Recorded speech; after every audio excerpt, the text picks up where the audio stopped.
All right, here is another example of a population growth that's modeled by a logistic function.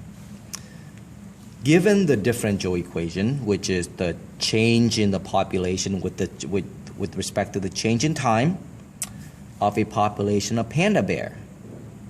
So this is the growth rate of a panda bear per year. We know how many pandas are reproduced per year if we are given the specific population size. The first question is, what is the carrying capacity for the panda population?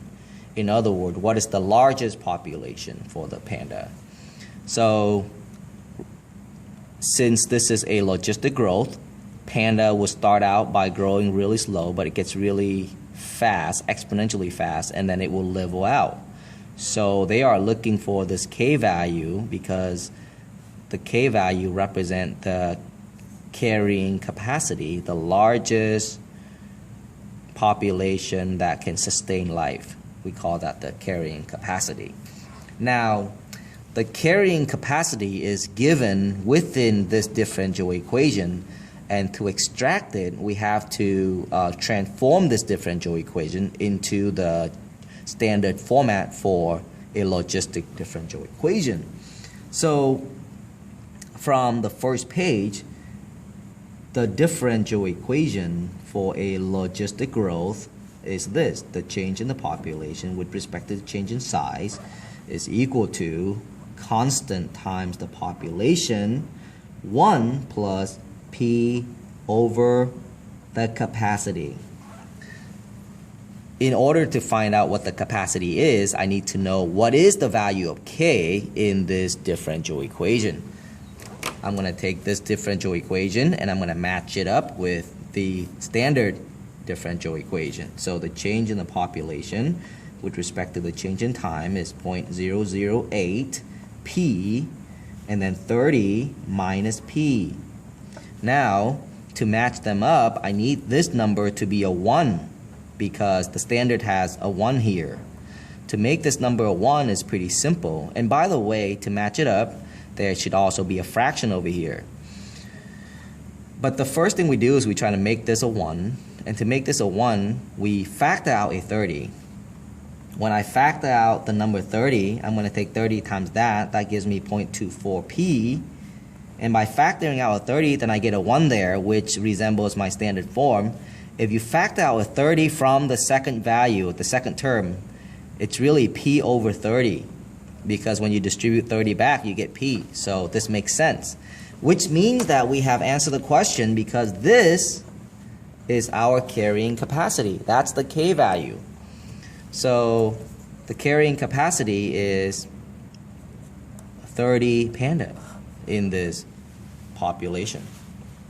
All right, so again, given a differential equation, make sure you rewrite it in the standard form to find your K, which is the carrying capacity. And guess what? Your little k is 0.24 because that's the little k. What is the panda population when the population is growing the fastest? So remember, the population is growing the fastest when it's half its size. So what is the panda population? When the population is growing the fastest, population P equals to 15 because half the carrying capacity is 15. Notice that this is 30, right? So at 15, the slope has the largest incline here. What is the rate of change? In other words, how many pandas are produced per year when it is growing the fastest? So the rate of change, what is the rate of change? Well, this is the rate of change. The change in the population of panda with respect to the change in time is given by this equation. And if you know that P is 30, if you know that P is 15, then you can find out the growth rate. What is the rate of change? What is the growth rate? Well, when the population is growing the fastest. Well, at P equals to 15, the change in population with respect to the change in time is 0.008 times 15 times 30 minus 15. And so multiplying those together, we're going to get 1.8. In other words, the rate of change per year, the rate of change when the population is growing the fastest is 1.8 panda. Last question. The slope field below is the graph of the differential equation. If 6 pandas are released, sketch the number of pandas over time. So this is the slope field that models the growth of pandas. So 10, 20, and 30. This is its maximum capacity.